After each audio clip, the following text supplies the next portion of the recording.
high rising costs of health care and Medicare care Part B. We find situation where jobs have left out of state, and when people apply sometimes for the Medicare, they are paying a high penalty.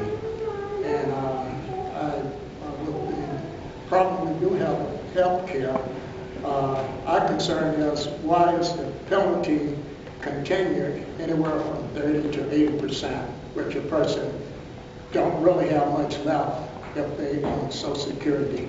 You're talking about Medicare Part B? Yes. Okay. Okay.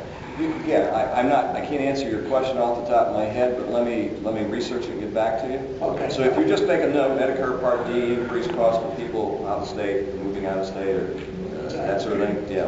Let me get back to you. I'll try to be. And if I can't explain it to, I'll have one of my staff people call you and get more information from you as to your exact circumstances and get back to you. Thank you. Okay. Thank you for coming. Yes, sir. In the back. Yes, I am Gunnar Johnson from Excuse me, I didn't hear you. Gunnar Johnson from Leland Falls. Yeah. I'm concerned about the ongoing war in Iraq and also the possibility of war with Iran. Seymour Hersh article recently said that... Can everybody hear me? No.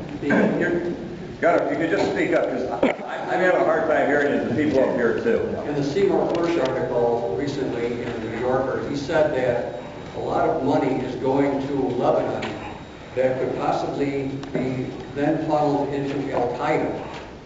And the Bush administration has published, or has promised $1 billion going to support the government in Lebanon.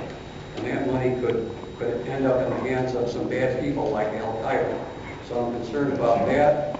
And also the $9 billion that are missing from the Iraq Reconstruction Fund. Why didn't Congress investigate that? And I think it's our money, and we should find out what's going on with it. I agree with you. I agree with you. Let me ask you a question relative to your first statement. Are you concerned about the money going to Lebanon, the $1 billion, or are you concerned about that it's going for the right purposes?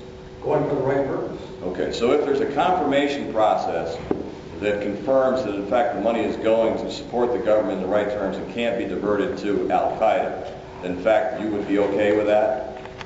If it's for good purposes, yes. So like reconstruction of buildings and things like that, housing, the kinds of things that would be humanitarian needs within the communities, within that country? Right. Okay. But also there's a big problem between the Sunnis and the Shiites. Saudi Arabia is mostly Sunni. The Shiites are battling each other in Iraq. Iran is Shia. Most of the deaths come from the Sunni forces in Iraq right now, the deaths of American soldiers, but yet we support Saudi Arabia. And we're making war plans for Iran, which I think is a big mistake. The price of gas right now is going up by leaps and bounds, and if we have a war with Iran, then it's going to go out of sight. You make some very valid points. If you would make a notation on the back of your card relative to the $1 billion Lebanon, and, confirmation of usage, let me just run that down as to that proposal, how they propose to confirm that, because I would be very suspect just like yourself. Other people will comment. Jessica.